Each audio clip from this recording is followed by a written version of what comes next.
Hello, hello, everybody. Apa kabar? Welcome to Virtually Peranakan Fest 2024. My name is Baba Alvin Un from Peranakan Sayang, hosting this festival from Singapore. This is our fifth year presenting this online festival featuring all things Peranakan from around the region. A big hello to everyone watching this program right now. Hello! Do say hello and share your views or ask questions in the comments section. We certainly hope you will enjoy the program. So do like and follow our Peranakan Sayang Facebook page or subscribe to our YouTube channel if you have yet to do so. And you haven't done so, why? Better subscribe now, Cepat, Okay, dude, we'd like to thank you for supporting our efforts in keeping our Baba and Nyonya communities connected and our culture alive and kicking. So right now, it's my pleasure to bring on my kaki, our co-host for this festival. He is from Malacca. We're going to bring on Baba Cedric Tan. Hello, Baba. Hello. Thank you again. Welcome back, everybody. Yeah. This is our one and only panel session for today in this festival. It's going to be a very interesting one. Definitely. We're talking about the issue about identity. Who are you? Bring out your whether identity. You know who are you yourself or not. So we have a great three panelists joining us this afternoon. Would you like to introduce them? Yeah, definitely. We'd like to thank all these three panelists for gracing our panel session today. So why not? Let's bring them on. Yes. Which one you want to bring on first? Let's bring on. Okay lah. Well, ladies also can. Okay lah. We start off with the youngest first lah. Youngest lah. Youngest Siapa first youngest lah? Tak tahu. I don't know. I guess it's from Malacca lah. Okay lah. Let's bring someone nearer to home first lah. My house first, yeah. Okay. So we have Thien, Baba Thien. Hi. Apa khabar, Baba Thien? Hi. Yes. Okay. So, Baba Thien. Yeah, Baba Thien. So let me just quickly give you a background about Baba Thien. Baba Thien is our very young panelist here, a fifth generation Baba, who is now currently the manager in the Baba Nyonya Heritage Museum of Malacca. Also, the vice president of the Persatuan Peranakan Baba Nyonya Malaysia, and the author of the Baba and Nyonya Renaissance Identity, Maintenance, and Shift. So someone is very, very familiar with the issue of identity. Yes. And keeping in Malaysia, we got to bring on Dr. Puy Giok. Yes, Dr. Puy. Hello. Hey. Hi, good evening, Dr. Puy. Baik. Baik, sihat saja. Thank you so much for inviting me. Yes, ladies and gentlemen, a quick introduction to Dr. Puy. Dr. Puy Giok Hun is a research fellow in the Institute of Ethnic Study, University Kebangsaan of Malaysia, and anthropologist by training. Her research interests revolve on ethnic identity formation and negotiations amongst minority ethnic groups within the mixed race and the Peranakan phenomena in Malaysia, with particular focus on the Peranakan Chinese communities in the east coast of Malaysia, the Kelantan and Terengganu states. Okay, thank you. Interesting, yeah? And now we come and introduce my fellow Singaporean, Dr. Nala. Hello. Hi everyone. Apa khabar? Baik, Dr. Nala. Okay, for those of you not familiar with Dr. Nala, just a quick introduction, yeah? Dr. Nala Lee, is a Singaporean linguist and an associate professor at the English, Linguistic and Theatre Study Department of the National University of Singapore. Peranakan by birth and very, very much interested in endangered heritage language, especially the Baba Malay. And she seeks to understand language change brought by multilingualism, with specific areas of interest lying in language endangerment, language death, language documentation, Creole, typography, and sociolinguistics. Wow. Yeah. Banyak sih. No need to read everything. Yeah, no need to read everything. No. I 2 or 3 lines only. Yeah, and those are the ones worthy of mentioning. Yeah. Yeah, actually a lot more lah. We already censored the rest. So Because this is really definitely a stellar appearance of we call it the next generation of identity. We call it researchers in this part of the world.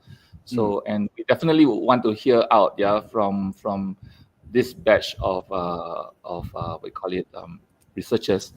So maybe we can talk about first of all who is actually a Peranakan. Yeah, and here I think we can start off with Baba Lee because he has prepared a few slides for us to look into, to ponder. So perhaps you can start off with Baba Thien. Okay, hi everyone. Thank you, Cedric, and also Alvin for the introduction, and also nice meeting the other two fellow panelists. Yeah, my first time seeing two of you. Okay, now when we talk about the Peranakan identity, we will often ask, especially us who are from the Peranakan community itself, we will often ask about our identity, how do we identify ourselves and also members of our community, because why nowadays the Nyonyas, they don't really dress in kebaya anymore, although kebaya, few days ago just got the acknowledgement of UNESCO recognition, but then the fact is that today, how many of us still dons on the kebaya on the daily basis? That was why I ended up doing a research on the current day Baba and Nyonya identity. Can I have the next slide? Okay, now if you look at the identity of our community, the Baba and Nyonya, we have often have got this misperception that we are actually descendants of the union between Putri Hanglipo and the Sultan of Malacca, and then also they often have this misunderstanding that we were actually a group of people who, yes, have adapted to the Malay lifestyle. And then, when I introduce myself as Baba and Nyonya, people often ask that, hey, so do you celebrate Hari Raya? Do you take pork? This kind of misunderstanding. So that was why, it transpired me to actually take up on this task to look into our identity. And then along the way, it's very difficult for us to actually define who are these Baba and Nyonya, or in a sentence, it's very hard for us to define. However, we got no choice but to simplify it when we meet people. So I would first and foremost explain to them that, Baba and Nyonya are actually a group of acculturated minority that commonly found in the Straits settlement. When I say commonly found, it's not only available in the Straits settlements, because why? We must also not forget those in the East Coast, those in Kelantan and Terengganu, as well as, of course, they don't call themselves Baba and Nyonya. Perhaps correct me if I'm wrong. They would identify themselves as Peranakan or Cina Kampung, as I was told. And then also those in Phuket, Indonesia as well. So we must not discount them.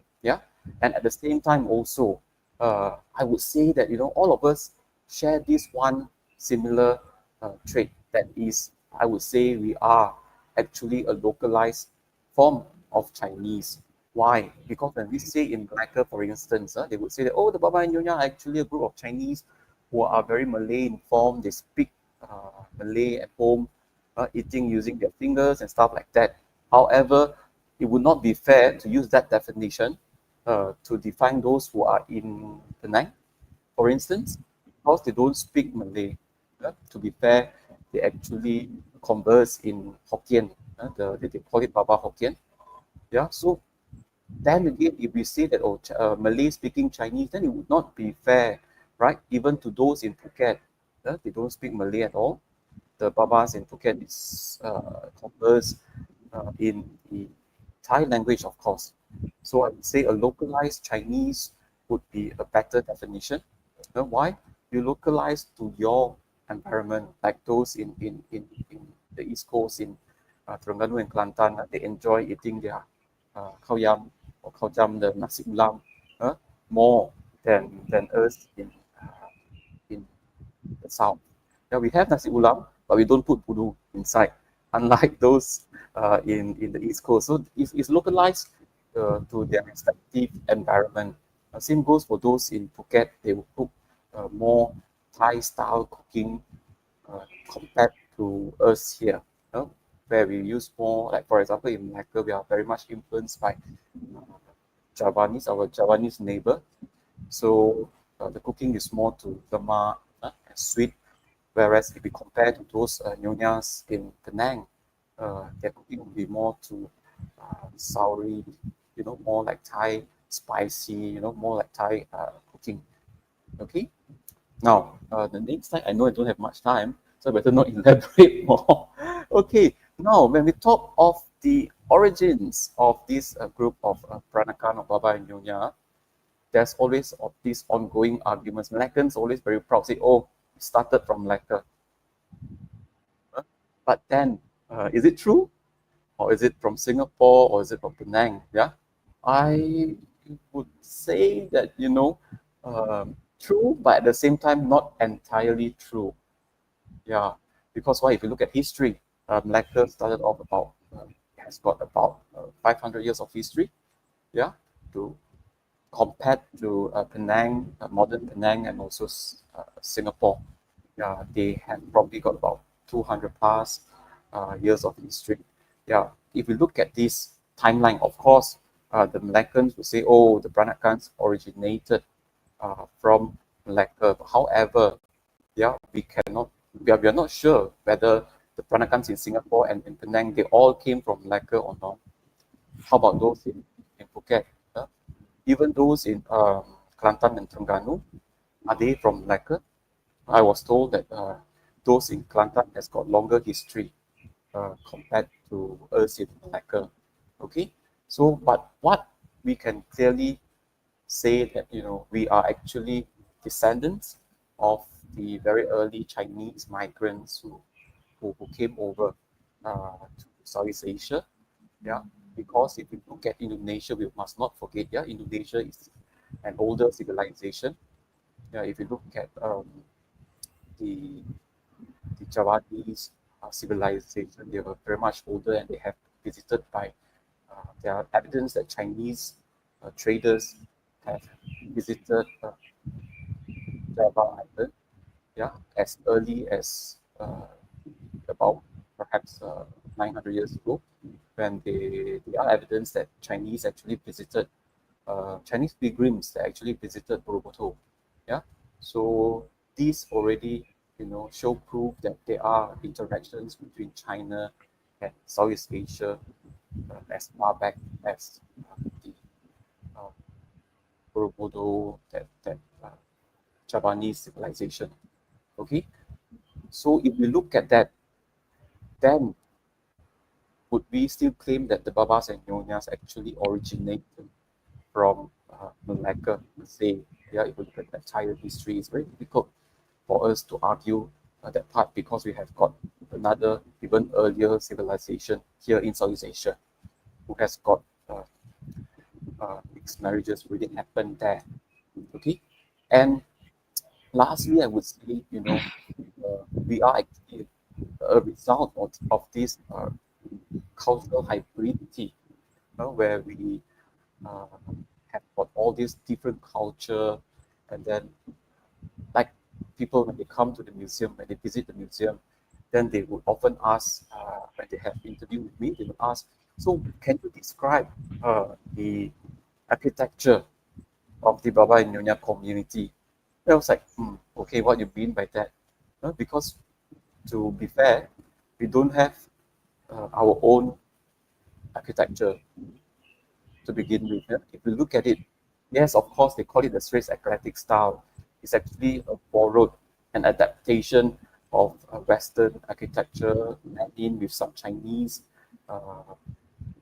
taste, Chinese ornaments in it, and it became something known as, or we term it as Straits Agric style.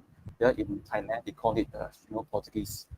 Okay, so there is this plan, and we proudly say that it's ours, but because it's always referred to as something that would be seen in the Baba and Nyonya household. But then again, to say that that is something that we belong to us entirely or solely, I think it would not be fair. Yeah. So I would say that we are actually a group of very hybrid community culture. Yeah. Be it in food, our language as well. See? It's like, yep. And then we have got this crisis when we talk about our identity. People have always got this perception, whether are we Chinese or not. Like I've mentioned just now, when I introduced myself as a Baba, especially when I was in the university, those days, my classmates, they would actually ask me, so when you say that you're a Baba, would you identify yourself as a Chinese? Because they have this impression that, Baba has always been a mix. So under today's political scenario, mix, then you say, then you speak Malay at home means you don't take pork lah, you celebrate Hari Raya lah, stuff like that. And then you are often labeled with this OCBC thing, where we are orang Cina, bukan Cina. So it comes down to whether is it biological or cultural. Yeah. Initially, when I started off my research, I thought that this Peranakan phenomenon or the Baba and Nyonya is something like a lifestyle. However, I think after I completed my research, I felt that what I thought earlier was wrong. Yeah, actually, I think to be a Baba and Nyonya, it must be both biological and cultural. Yeah, and that I think would answer our question for today. Who are the Baba and Nyonya? Yeah, we are a group of Chinese descendants. I don't deny we have got some mixed parentage along the way, some mixed our ancestry, but at the same time, we live a local lifestyle and not forgetting the heritage of our forefathers. That I think would be very important, and it has been reflected through every aspect of the Baba and Nyonya lifestyle till today. Right, thanks, Baba Lee. We'll quickly take another perspective, this time from the East Coast side of Malaysia, because they are, I don't think they would call themselves as Baba Nyonyas, but perhaps Cina Peranakan or something like that. So perhaps let's hear out from Dr. Pui. Who do you think is a Baba? Or for that matter, in Kelantan or Terenggano's perspective, Cheng Mualang? Okay. Thank you for the question. But before I go to that specific question, maybe I can share a slightly bigger overview. What is Peranakan? Who is a Peranakan? Because we always hear that Peranakan is equivalent to Baba Nyonya equivalent to Peranakan. So if that's the case, then there are Baba Nyonya in East Coast also, in Phuket also, right? But I hope I can make it clear about that issue lah. Like maybe we have heard about Peranakan in Malaysia, but not many people realize that Malaysia has a various Peranakan communities, particularly in the peninsula lah. So there are about 9 Peranakan communities that were mentioned in the past studies and documents. They are Malay-based Peranakan, like the Peranakan Jawi or Arab Peranakan, also known as Arab descendants or keturunan Arab. Those are 2 Malay base. Yeah, there's also Hindu base of Indian Peranakan, as in the case of Melaka Chetty. Okay, there are also Portuguese European based Peranakan, namely the Peranakan Serani. This is the old name, Peranakan Serani, or more well known nowadays as Kristang. And of course, the Chinese based Peranakan communities. There are at least 4 distinctive ones lah. The Penang Peranakan, the Babas and Nyonyas in Melaka, the Kampung Chinese in Kelantan, also known as the rural Chinese, Cina Kampung, and the Cheng Malang in Terengganu. Okay. Also, there are other Peranakan communities that we don't really know much about even until now, namely the Samsam Peranakan and the Sikh Peranakan. Yeah, so as you can see from here, right, a Baba or Nyonya is a Peranakan, but a Peranakan does not always refer to a Baba and Nyonya. Why? Because as an everyday Malay word, the Peranakan term originally emerged as a noun for an organ in female reproductive system, the kilang of the next generation, the womb. The root word of Peranakan also related to that, which is anak, which means anak or offspring. In relation to that, one of the old usage for the word Peranakan in Malay language refers to the place where you were born. So let's say, Cedric, if you are born in Melaka, so you are a Peranakan Melaka. If you are born in Johor, you are a Peranakan Johor. Yeah? But since language is dynamic, meaning it changes according to the time, situation, and place, the meaning of the term Peranakan gradually shifted to refer to the local bond of non-native people that live among the locals, especially those who were born from intermarriage between the non-native and the local people. Back then, when the inter-ethnic marriages were widely practiced in the society. Yeah. So later on, only then, the term Peranakan not only refer to the natural biological part of reproduction, but also the nurture or the social cultural part. Yeah. So for me, in a way to respond to Cedric's question earlier on, so the most simplified working word definition of a Peranakan with a capital P, is a term or a proper noun, kata nama khas, to refer to local bonds who are of non-native descent and practices highly localized non-native culture in the region. So since we are in Malaysia, the non-native culture will tend to be the Malay or the local. But for the Thai Peranakan, the local culture will refer to the Siamese. Okay, I stop here first lah. Thank you. Oh, that's I understand under Dr. Pui's study, there were at least 9 different forms of Peranakan, and she has actually listed some of these Peranakan communities in her slide. That's a good opener actually. So there are more to just being a Peranakan. Baba Nyonya is probably just one, but of course there are many other forms of Peranakan. Now let's bring this whole discussion down to our sister country next door, down south, to Singapore. Dr. Nala, what would be your take? Who is a Baba? Who is a Peranakan? Okay, thank you so much. I think I learned a lot from Thien's perspective as well as Dr. Pui's perspective. So my answer is more similar to Dr. Pui's perspective, just judging by the linguistic bit of it. So as she said, right, the word Peranakan most probably it might have come from Beranak, to give birth to, and then the womb as well. So anak meaning child. So Peranakan most likely denoted someone who was locally born in the earlier context of Southeast Asia. I'm just going to say earlier. We have to kind of trace that ancestry to earlier, because of course nowadays we also have a lot of intermarriages, especially in Singapore. Intermarriages is a trend, but it doesn't mean that anyone who is native and some foreigner, they get married and then they have this Peranakan culture. Doesn't mean that.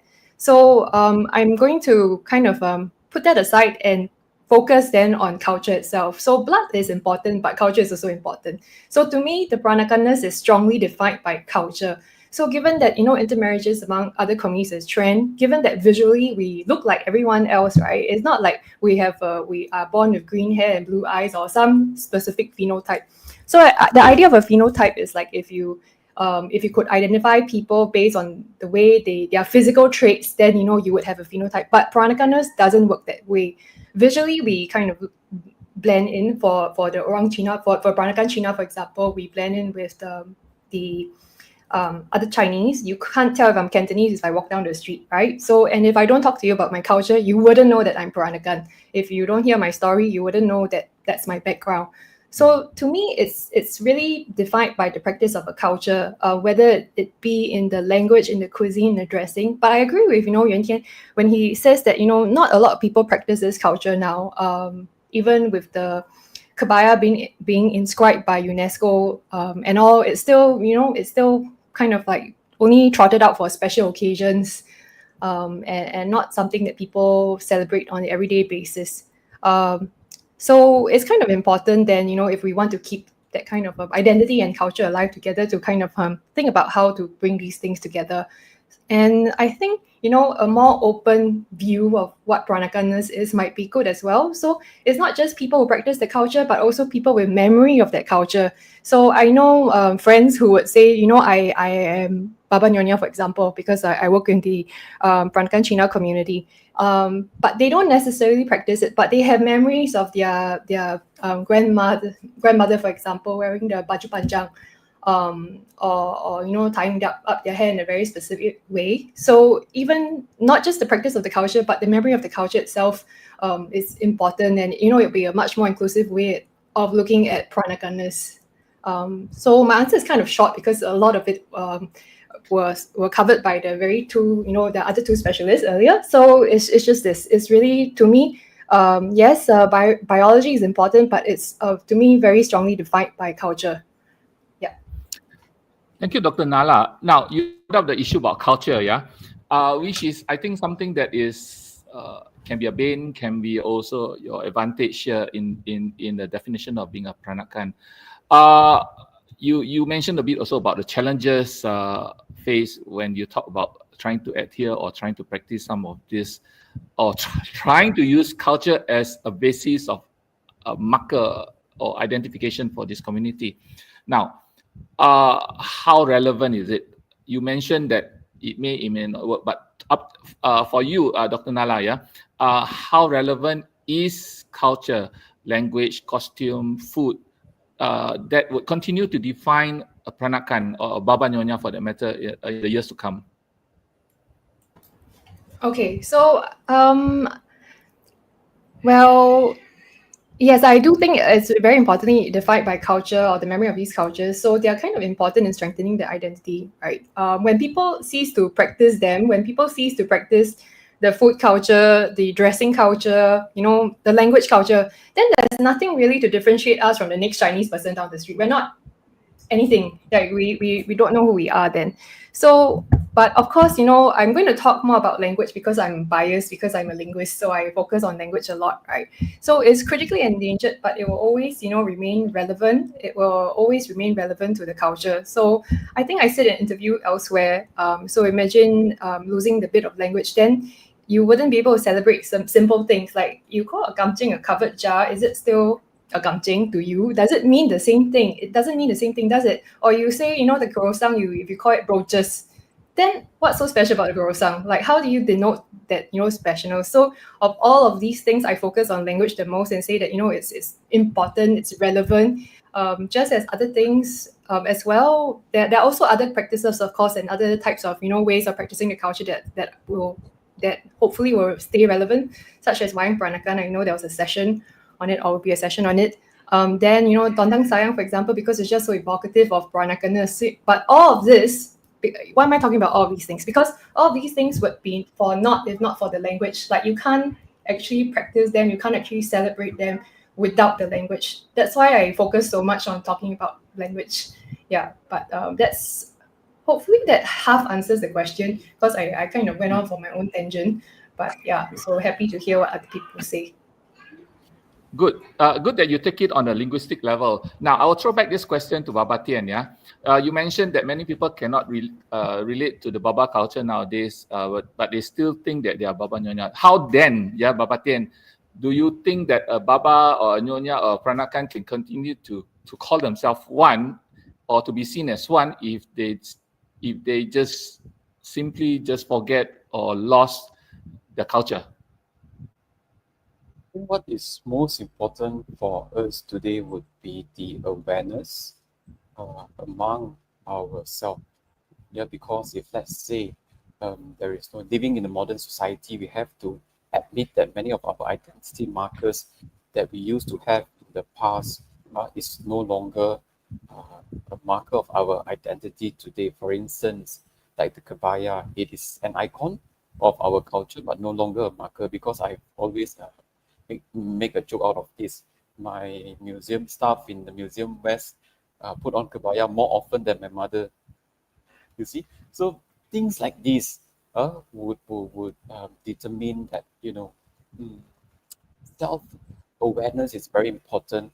That at least like my younger cousins nowadays, after the Little Nyonya, the hit drama series in Singapore, they all start to claim themselves. Oh, I'm a Nyonya, I'm a Baba, which I think is good.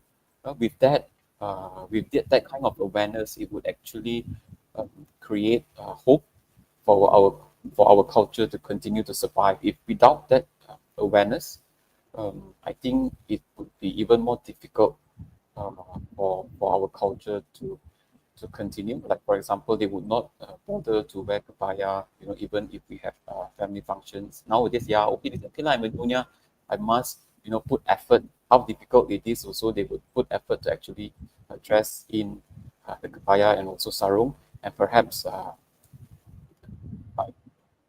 they would learn how to actually do the kasut mane and even cooking. For instance, they would put effort to buy recipe books or learn from their mothers, if not too late still, to learn how to cook maybe the buah keluar, itik tim and a few other dishes. Yeah, or else they just grab a recipe book lah. Now it's quite easy, to learn to cook. If there is no awareness at all, I don't think they would bother to cook buah keluar or itik tim or nasi ulam, for instance. So coming back to the question, I think awareness is most important in today's context, and that would actually give hope for the continuation of our culture and our entire community at large. I'm going to throw this question also to Dr. Pui. How much has culture, or rather the practice of culture, impact the identity of the Peranakan community in the East Coast? Is there a trend in terms of diminishing practices, or are they still holding fast, or it's just that they just take things for granted, and therefore things will remain, and that the government will continue to support them to continue taking up this identity of being a Peranakan? All right. Yeah, that's a very hot topic, and often the question that we've been throwing, because whenever we discuss about Peranakan as a social phenomenon or Peranakan heritage, they always kind of relate to the good old days, in the 70s, in 80s, people wearing kebaya, listening to all those wayang kulit, things like that. But now the society has changed quite drastically since, some of the heritage being minimized, regulated, and also the way we interact with other people also become more and more, dispersed, because the Peranakan community also don't even stay in the single kampung anymore, right? So what, or maybe I can ask Alvin to share the slide of the Peranakaness in Kelantan to help me navigate and explain it in detail. Yeah, so as you can see, the Peranakaness of Kelantan Peranakan Chinese, like here, I divide into two categories lah, just for convenience of speak. The first category is the external layer of the ethnicity, means that those elements that you often use as a marker for your ethnic identity. So these are most of the time that you can see visually, yeah. Like for instance, the architecture, the appearance, phenotypes, I would say, still relevant because in Kelantan context especially, they are not only intermarried with the local Malays but also the local Siamese. That's why physically we look slightly different, obviously, right?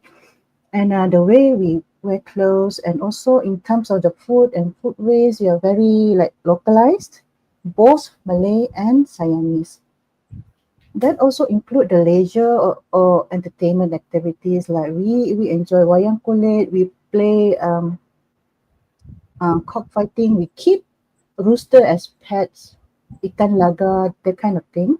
And also in terms of language, it's not only they communicate in Hokkien, the localized Hokkien, which have a lot of influence from the Malay, Kelantanese Malay, and also Kelantanese Siamese, but also they are very well versed to the native level of fluency in terms of Malay language itself.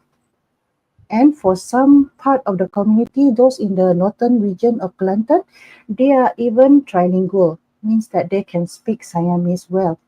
Actually, some of the older generation, they prefer to converse in Siamese instead of in Hokkien, especially when they got some hush-hush thing to discuss without exposing to the those people around there lah, right? So that is the external part of the marker. But in the inner layer of their ethnicity also retains a core of Chineseness, means that the Chinese tradition that they retain from generations to generation. This most of the time revolves around their worldview and also the pillars that supports the worldview. For instance, those main social institutions in the community, like for example, family and religion. Yeah, so their worldview and their pillars of the worldview will be, how to say, manifested through the customs and rituals that are meaningful throughout their cycle of life. Yeah, like for instance, the wedding, the birth, the death, and also the religious part. As you can see, like I put there some communal Taoism or Buddhism events because they are influenced by the Thailand's Theravada Buddhism also. Yeah, so but coming back to Cedric's question earlier on, of course, if you go to Kelantan now, you won't see this much of cultural practices anymore, especially with regards to the architecture. They don't have their own rumah kampung anymore. They have, of course, rumah terrace, and also the way they wear more westernized, less kain sarung, of course, less batik, and the eating way also they are more and more open to other choices, right? But that is the superficial part lah, I would say, because if you get to know this community well, right, the reason they manage to survive in such an Islamicized surrounding is that the communal spirit of the Peranakaners still remains strong. Yeah, I give you an example of every time religious events occurring at their kampong, they will make effort to go back. Like for example, the deity birthday, I would say, right? Okay, so other than that, also they make a lot of effort to come back to their hometowns whenever they can during the school holidays, during the like Banjena. Of course, they still have some limitation, but some people still try to go back. You know, so like what Dr. Nala said, the attachment is still very important. Attachment and also the memory that preserve them as Peranakaners, even though from the outer layer you might look like they have changed a lot because of modernization. Yeah, so I'm sure other Peranakan communities also will be similar to that way. Thank you. On a related question, one of our viewers asked, is there an estimate how many Kelantanese Peranakan Chinese? Yeah, that's a good question. I also asked about that. But the problem is that in our census, right, our official statistic at the government level, they don't differentiate between the Peranakans and the non-Peranakans. But some scholars did try to make some effort to collect some statistics in their publication. I can say since Kelantan Chinese population is around 25,000, there's a recent publication that suggests around 18,000 to 20,000 are Peranakan Chinese of Kelantan. Yeah, so we can take that, give or take lah. But that's a good start. Thank you.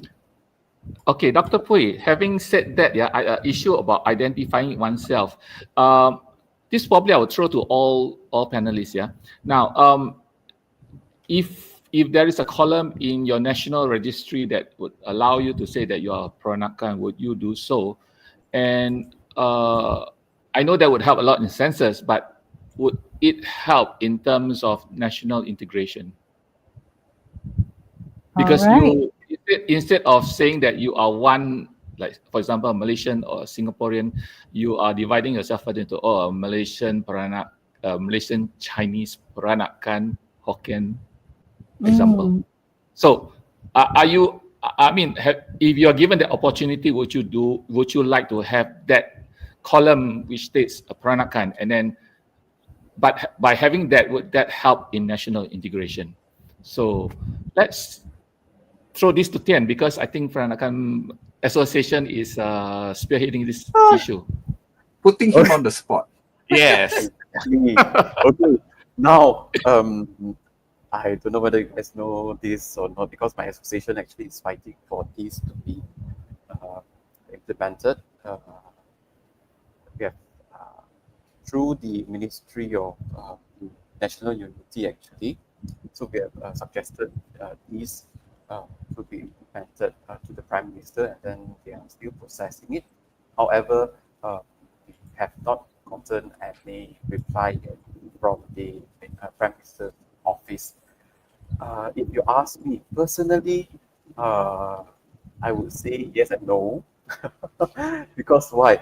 Looking at the association's interest, of course, they will say, yes, we should do this, so that our next generation would be very much aware of their own identity, and they would also be recognized. Yeah, because if we don't do this, not every parents out there that are proud of their own identity and that would actually take the initiative to inform or expose or to create this awareness among their children that they are from the Babas and Nyonyas community. So with the help of this identification thing in our identity card, perhaps that would be the only way to make sure that there is this continuation. Although if they don't practice the culture, okay, like it's stated there, you are a Babas and Nyonyas in your identification card. Okay, that's number one. Now, if you talk about national unity, stuff like that, personally, I think we don't need all these. Yeah, but then again, you know, we are in this. We have to juggle between safeguarding our community's interests and at the same time also this national unity thing. Yeah, but of course, if you look at the Malaysian context, unless the Malaysian government decided to abolish this entire no race, we are all one Malaysian race, then perhaps okay, we don't need. But since they have all these, you know, you are Chinese, you are Malay, you are Indian, Kadazan, and so on, so perhaps why not? We Babas and Nyonyas also have our own subcategory to just protect the self-interest of our own community. That is my take on this. Yeah. Okay, you're lifted from your hot seat now. I'll throw I'll rotate this hot seat to Dr. Pui. What's your take Kelantanese and the Terengganu Peranakans? Would that help, number one, also in helping you to to be able to get a number of the number of Peranakans in both states, and likewise, would that help very much in national integration? No lah, Cedric. Maybe I because there's so many type of Peranakan in Malaysia, right? Maybe I give a more general answer. Is that okay? Sure, no problem. Alright. Okay, thanks.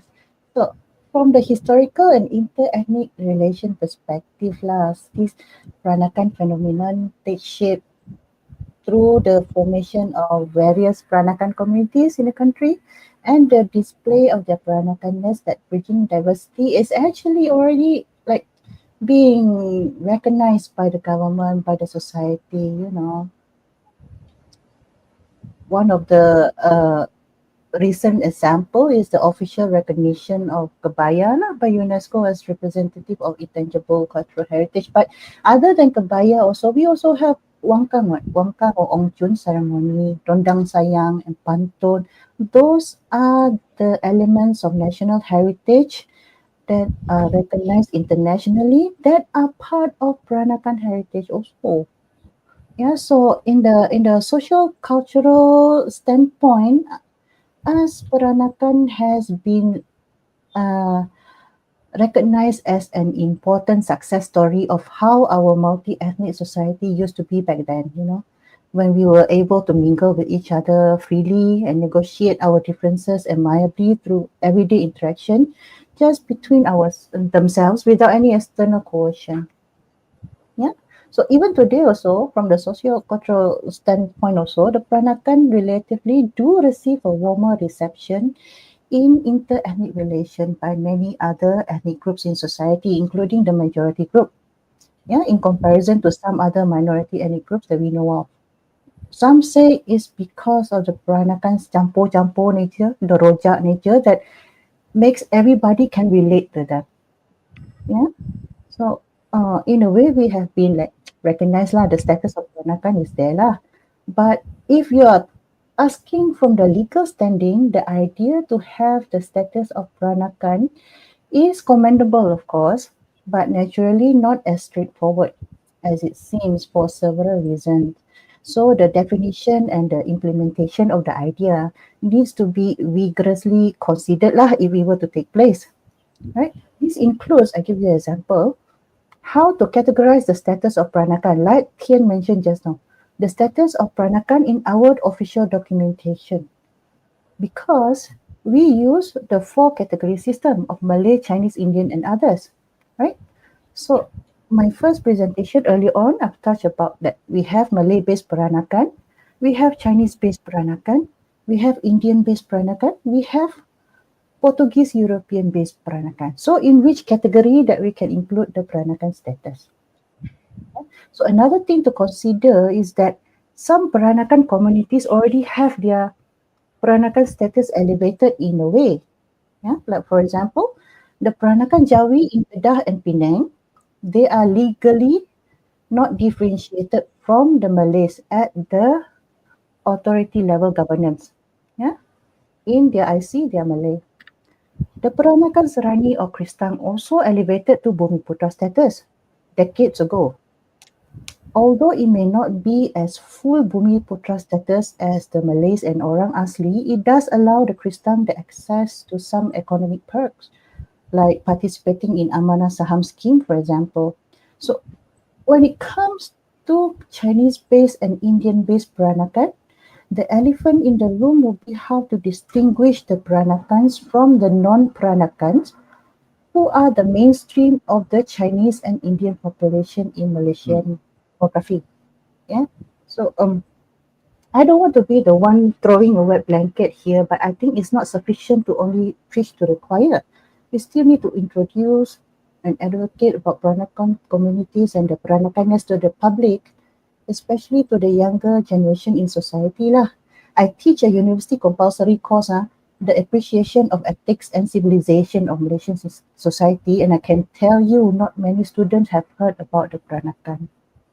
Yeah, so we also don't know enough about all the Peranakan communities in the country. like I mentioned earlier on, the Peranakan Samsam in Kedah and Sungai. Right? Our friends in Terengganu also, they never know they are part of the Peranakan umbrella until they initiate a study about themselves, because they keep hearing how, you look like Baba Nyonya in Melaka, but we are not Peranakan, they say, because they don't use the word Peranakan there. Right? So they just found out that a type of Peranakan community just few years ago, and it's as recent as 2016 that we found out the existence of Terengganu Peranakan Chinese community, not limited in rural area as we first thought. They also exist in the urban area of Kuala Terengganu. Yeah, so it's like, continuous advocacy about Peranakan and how they are substantial to national integration. I think it still needs to be prioritized with or without the legal status of Peranakan. I hope that answers your question. Thank you. Very much. Very, very much.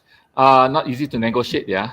A lot of issues here in Malaysia, yeah, especially in terms of acceptance. Now, I'm not very sure about Singapore's take on this. How much do you think this would impact Singapore, Dr. Nala? Well, it's going to be complicated, right? For all the reasons mentioned for Malaysia as well, similar issues would exist.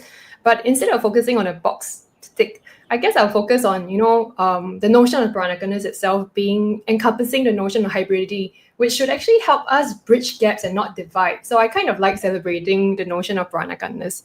So hybridity, I remember long ago, when the late Baba Peter Wee was still alive from Peranakan Association Singapore, long ago, he used to tell me his favorite period analogy for Peranakan hybridity was the itik team. So itik team, he says, is perfect analogy because you have to use Western brandy, so there are elements of Western culture in it. You have to use Assam, like a tamarind, which is kind of local to the region.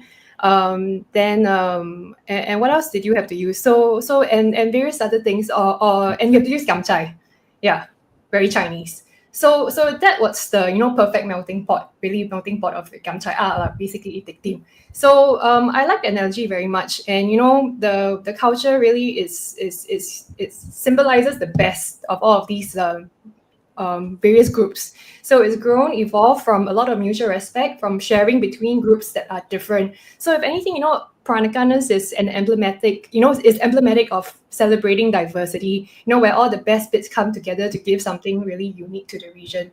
So that's my very short answer because it's almost dinner time, just in case everyone is hungry. So yeah, short answer. I love itik team. Yeah, you just reminded me dinner is just around the corner. Yeah.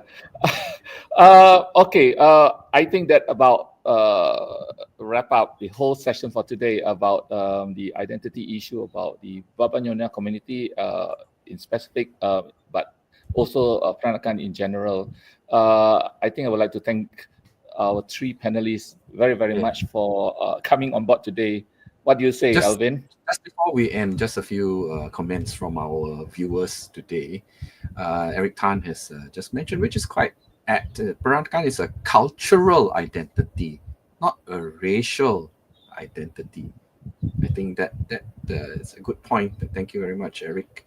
And very much what Dr. Pui mentioned earlier on, just like Abaya, which is being recognized by UNESCO, is an intangible cultural heritage.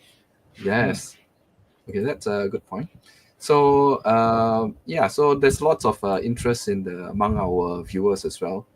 It could be extended to the younger ones across all ethnic backgrounds, which is tertiary education and all that. Peranakan-ness, as mentioned by Dr. Pui, is much distinct based on the locality of the population itself, which is very much what was mentioned earlier on. Thank you very much for your views. Yep. All right. So, thank you very much for coming on board, Baba Lee and Thien, Dr. Pui, and also Dr. Nala. I'm so happy that all three of you get to meet for the first time and also to get to share with us within this short 1 hour. I know it's not enough. I know we can go on for the next 3-4 hours and still not settled with the issue about No identity. conclusion. No. But I know dinner is very important for everybody, and also we also would like to share with them what's going to happen tomorrow as well. So before that, thank you very much to all three. Appreciate your kind sharing today and for coming together with us. Thank you very, very much. Thank you, our panelists. That's the end of the program. Certainly hope all our viewers enjoyed it. We'd like to thank all of you for joining us joining in the festival. We'd also like to thank my co-host Baba Cedric Tan for especially hosting this particular session and in this festival. Please join us tomorrow, where we have 5 more programs for this year's Virtually Peranakan Fest. We're starting from 1 p.m. going all the way till 6 p.m. tomorrow. So kamsia everyone for joining us on Virtually Peranakan Fest 2024, organized by Peranakan Sayang. My name is Baba Alvin Un. Take care, and we'll see you soon. Take care, everybody. Bye-bye. Goodbye.